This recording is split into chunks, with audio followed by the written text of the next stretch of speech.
जय हिंद मेरे दोस्तों, स्वागत है आप लोगों का जीएस आयुष में। हम लोग ज्योग्राफी का क्लास आज करेंगे जिसमें ब्रह्मांड के बारे में बताएंगे। ब्रह्मांड का हमने आपको इसके 2 क्लास के पहले में ब्रह्मांड में तारों के बारे में बता दिया था। अगर आपने उस क्लास को नहीं देखा होगा तो मैं उस क्लास का लिंक डिस्क्रिप्शन में दे दूंगा, आप जाकर उस क्लास को जरूर देखिएगा। तो हमने तारों तक बता दिया था। आज हम तारों के आगे पढ़ेंगे आकाशगंगा के बारे में, इसके बारे में आकाशगंगा के बारे में, और इससे भी आगे तारामंडल क्या होते हैं तो ब्रह्मांड में आगे ही क्लास आज करेंगे। तो तारों तक हमने बता दिया था, अगर उस क्लास को आप नहीं देखेंगे उस क्लास को जरूर देखिएगा, ठीक है। तो आज हम पढ़ेंगे आकाशगंगा के बारे में।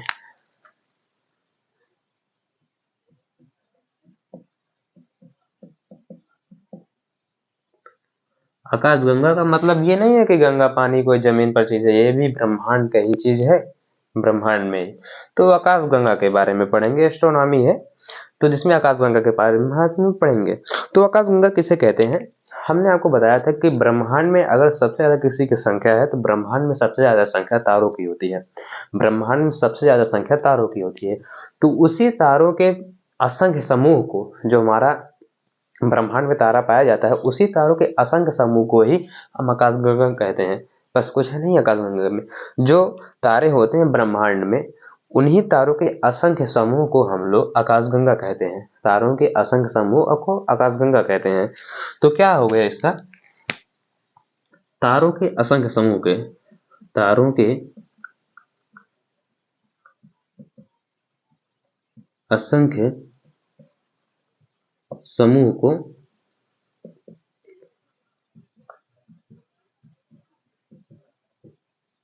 आकाशगंगा आकाशगंगा कहते हैं। तारों के असंख्य समूहों को आकाशगंगा कहते हैं। ये हो गया हमारा आकाशगंगा। तो ब्रह्मांड में तारों कैसे, ये गलत हो गया।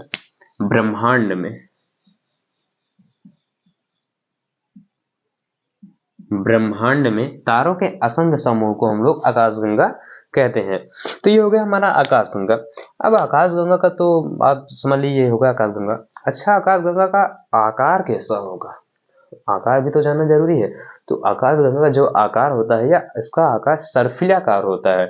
इसका आकार एक सर्पिलाकार होता है। और जो आकार तो सर्पिलाकार हो गया, और जो तारे पाए जाते हैं नवयुवक तारे, नए नए जोश के तारे जो होते हैं उसमें, वो तारे पाए जाते हैं सर्पिलाकार के भुजाओं पर। वो तारे पाए जाते हैं सर्पिलाकार के भुजाओं पर।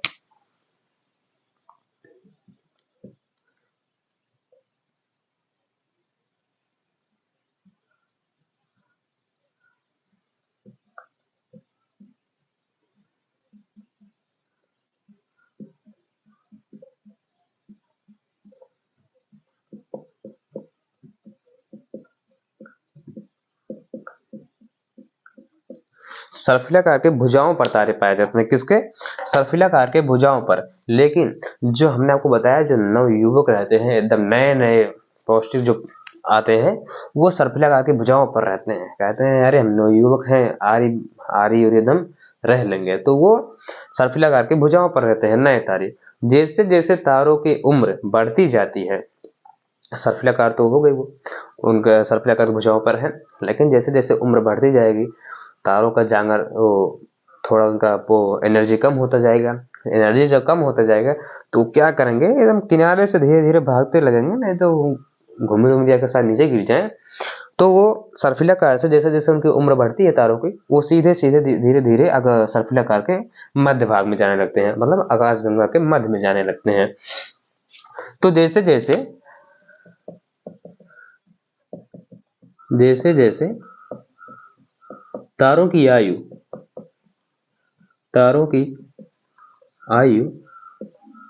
बढ़ती है, वह आकाशगंगा कह लीजिए या फिर कह लीजिए सर्पिलाकार के अंदर, आकाशगंगा के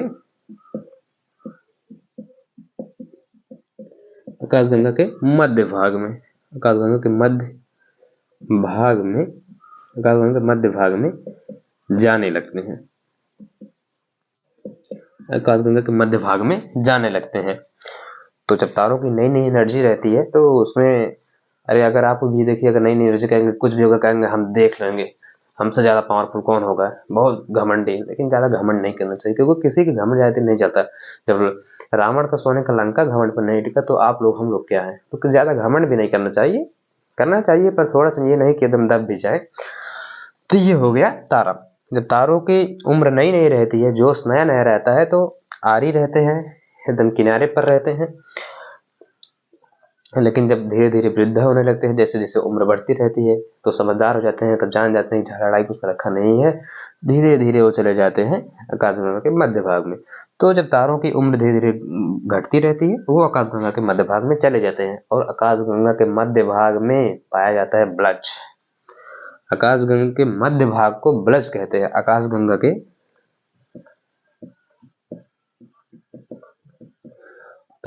के मध्य भाग को आकाशगंगा के मध्य भाग को ब्लज कहते हैं। क्या कहते हैं? ब्लज। आकाशगंगा के मध्य भाग को हम लोग ब्लज कहते हैं। ठीक है, आकाशगंगा के मध्य भाग को ब्लज कहते हैं, और ब्लज में ही पाया जाता है ब्लैक होल। ब्लज में ही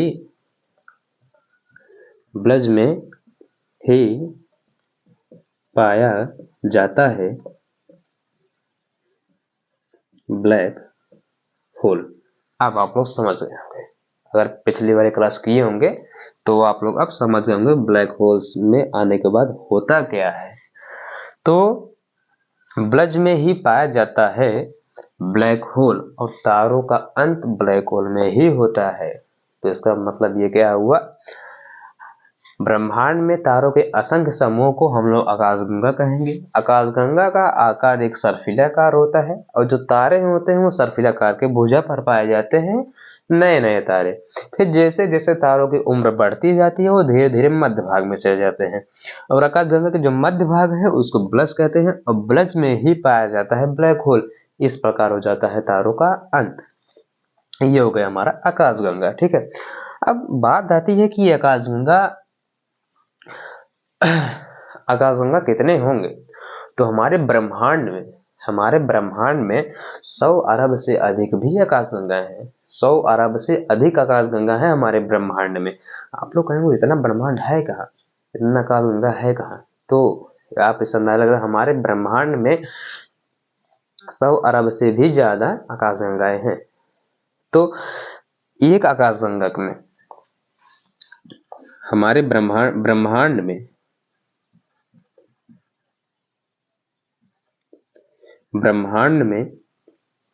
100 अरब से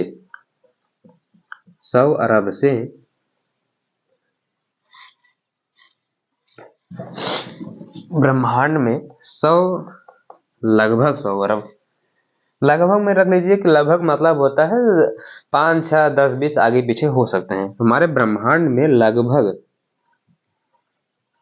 100 अरब आकाशगंगा है। 100 अरब आकाशगंगा है। तो ये भी याद रखिएगा कि हमारे ब्रह्मांड में, जो ब्रह्मांड है, इसमें लगभग 100 अरब आकाशगंगा है ब्रह्मांड में, और एक आकाशगंगा में लगभग 100 अरब तारे होते हैं, और एक आकाशगंगा में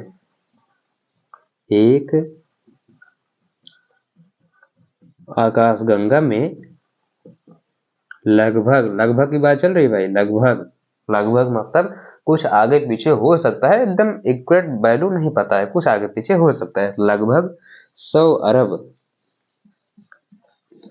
अरब तारे हैं। तो हमारा ब्रह्मांड में, जो ब्रह्मांड है, इसमें 100 अरब से आकाशगंगा है, लगभग 100 अरब आकाशगंगा है, और एक आकाशगंगा में लगभग 100 अरब तारे होते हैं। तो आप इससे अंदाजा कुछ तो लगा ही सकते हैं कि कितना बड़ा कितना छोटा होगा। ठीक है, ये हो गया आकाशगंगा। ठीक है, कितने आकाशगंगा होते हैं। और आकाशगंगा का निर्माण, जो हमारा आकाशगंगा है, इसका निर्माण आज से 12 बिलियन साल पहले हो चुका था। 12 बिलियन साल, 12 बिलियन साल पहले 12 बिलियन साल, लगभग 12 बिलियन साल पहले, लगभग में चल रही है ये बात कि लगभग 12 बिलियन साल पूर्व हमारे आकाशगंगा का निर्माण हो चुका था। ठीक है, हमारे आकाशगंगा का निर्माण लगभग 12 बिलियन पहले हो चुका था, 12 बिलियन वर्ष पहले, 12 बिलियन वर्ष, 12 बिलियन वर्ष पहले हमारे आकाशगंगा का निर्माण हो चुका था। अब बात आती है कि आकाशगंगा तो बन गया, आकाशगंगा तो बन गया, इसके आगे तो हमने आपको बताया कि ब्रह्मांड में लगभग 100 अरब आकाशगंगाएं होते हैं, ब्रह्मांड में लगभग 100 अरब आकाशगंगाएं होते हैं, लेकिन इन्हीं 100 अरब में से 3 आकाशगंगाओं के समूह को, कितने, 3 आकाशगंगाओं के समूह को सुपर क्लस्टर कहा जाता है। क्या कहा जाता है? Super cluster. इन्हीं 100 अरब आकाशगंगाओं में से 3 आकाशगंगाओं के समूह को सुपर क्लस्टर कहा जाता है। मतलब 3, ये नहीं कि इन्हीं 100 में से 3 है बस, नहीं, मतलब 100 है, उन्हीं में से 3 रख लीजिए तो उनके समूह को सुपर क्लस्टर कहा जाता है। ठीक है, तो 3 आकाशगंगाओं के समूह को, 3 आकाशगंगा के समूह को सुपर, 3 आकाशगंगाओं के समूह को सुपर क्लस्टर कहा जाता है। सुपर क्लस्टर, सुपर क्लस्टर, 3 आकाशगंगाओं के समूह को सुपर क्लस्टर। 3 लोग रहते हैं, कहते हैं कि अरे हम सबसे ज्यादा सुपर, सबसे ज्यादा ताकतवर हैं, तो उसी से याद रखिएगा 3 आकाशगंगाओं के समूह को सुपर क्लस्टर कहा जाता है। दम समझ लीजिए तगड़े। लेकिन ऐसे कहा जाता है 3 तिगाड़ा काम बिगाड़ा, जहाँ 3 लोग रहते हैं काम बिगाड़ देते हैं, तो कहावत है पुरानी, पर ऐसा थोड़ी ना होता कि जहाँ 3, अगर किसी के परिवार में 3 लोग, क्या उनका घर बिगड़ गया है? छोटे परिवार सबसे अच्छे रहते हैं खुशहाल में। तो 3 आकाशगंगाओं के समूह को सुपर क्लस्टर कहा जाता है। ठीक है, 3 आकाशगंगा के समूह को सुपर क्लस्टर कहा जाता है। और जिस सुपर क्लस्टर में हम रहते हैं, जिस सुपर क्लस्टर में हम रहते हैं, उस सुपर क्लस्टर का, उसमें भी 3 आकाशगंगाएं हैं। जिस सुपर क्लस्टर में हम रहते हैं उसमें भी 3 आकाशगंगाएं हैं। ये मत समझ लीजिएगा कि हमारे में नहीं, हमारे में भी है। तो हमारे सुपर क्लस्टर में जो आकाशगंगाएं हैं उनका नाम देखिए। एक है मंदाकिनी,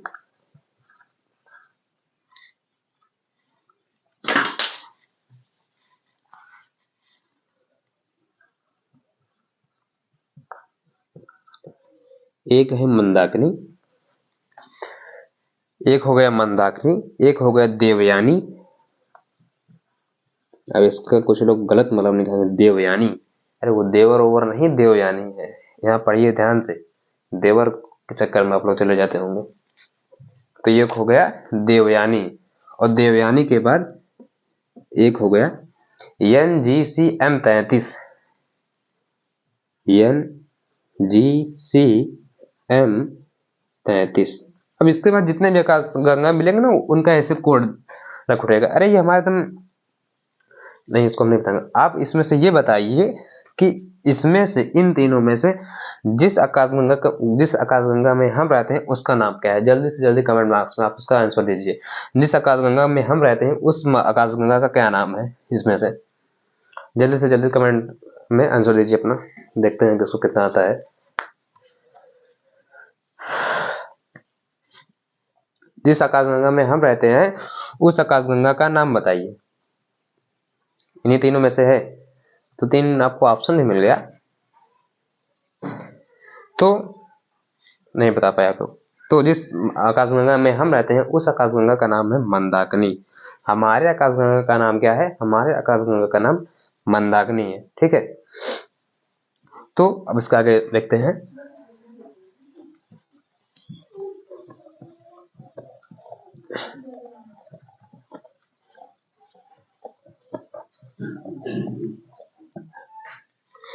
हमने आपको क्या करता है कि सुपर क्लस्टर, 3 आकाशगंगाओं के समूह को सुपर क्लस्टर कहते हैं। और हमारे सुपर क्लस्टर में 3 आकाशगंगा हैं, जिसके नाम है एक मंदाकिनी, एक देवयानी, एक NGCM 33।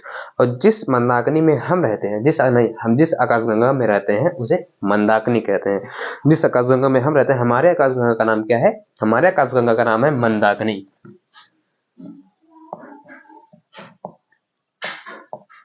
हम जिस आकाशगंगा में रहते हैं, हमारे आकाशगंगा का क्या नाम है? मंदाकिनी है। हमारे खुद के आकाशगंगा का नाम मंदाकिनी है। और जो हमारा मंदाकिनी है ना, ये हल्का दूध की तरह दिखता है, दूध की तरह एकदम व्हाइट।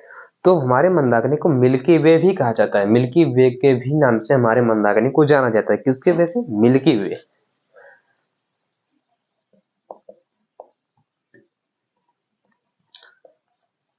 मिल्की वे। तो हमारे मंदाकिनी को क्या है ना, मिल्की वे के भी नाम से जाना जाता है हमारे मंदाकिनी को। ठीक है, अब इसके आगे आपको पता ही होगा कि मंदाकिनी तो नाम है, ये भी तो एक आकाशगंगा ही है ना। तो आकाशगंगा सर्पिलाकार होता है, हमने बताया था। तो मंदाकिनी भी एक सर्पिलाकार है इसका आकार। और तारे इसकी भुजाओं पर पाए जाते हैं। जैसे जैसे तारों की उम्र बढ़ती जाती है, वह आकाशगंगा के मतलब मंदाकिनी के मध्य भाग में जाते हैं। और मध्य भाग को ब्लज कहा जाता है, जहाँ ब्लैक होल पाया जाता है। जब तारे लाल दानव बन जाते हैं, वो धीरे धीरे ब्लैक होल में ही जाते हैं। तो फिर उनका अंत ब्लैक होल में जाकर हो जाता है, मतलब ब्लज में जाकर हो जाता है तारों के मध्य भाग में।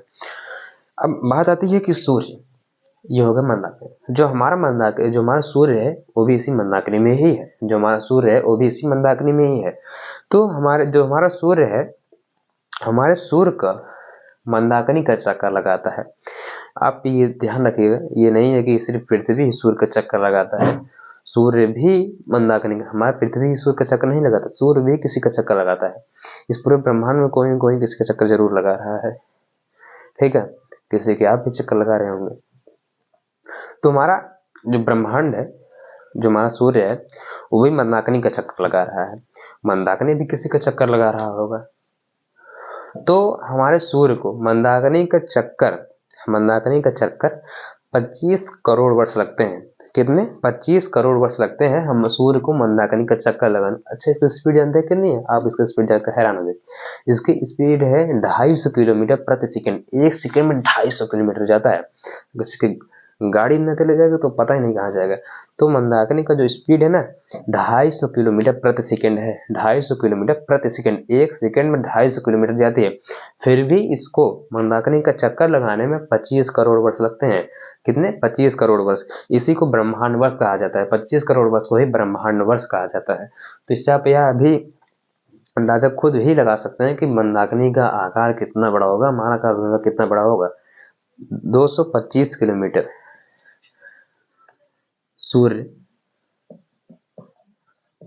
सूर्य